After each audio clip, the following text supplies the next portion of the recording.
Si j'ai écrit Hugo et les secrets de la mémoire, c'est d'abord en pensant à tous les enfants qui, comme moi, quand j'étais petite, avaient bien appris leurs leçons et le lendemain, il en manquait des gros morceaux.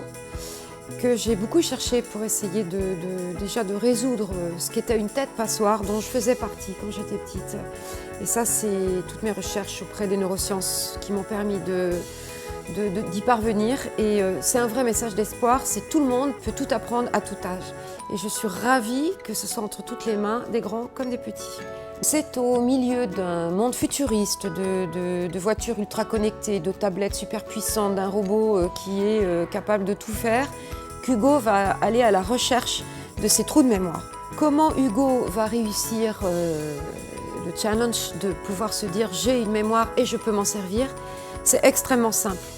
Pour apprendre, il faut respirer à sa cadence. Et puis ensuite, utiliser 2-3 outils qu'on va trouver au travers du conte et qui vont permettre à Hugo d'apprendre par cœur, de synthétiser sa pensée et de pouvoir le remettre à l'écrit. Donc c'est quelque chose d'assez fabuleux et d'extrêmement rapide. Ça fait 20 ans que je mets en pratique les techniques de mémorisation, c'est-à-dire que là on est au point abouti. Pour être très synthétique avec un enfant, il faut peu d'heures pour lui faire comprendre qui il est, comment il mémorise et comment il va surtout retenir. Et ça c'est un vrai bonheur. Un vrai bonheur de les voir progresser, d'apprendre une carte de géo en tournant en rond dans le sens des aiguilles d'une montre, en respirant, avec le sourire, avec des résultats qui s'affichent.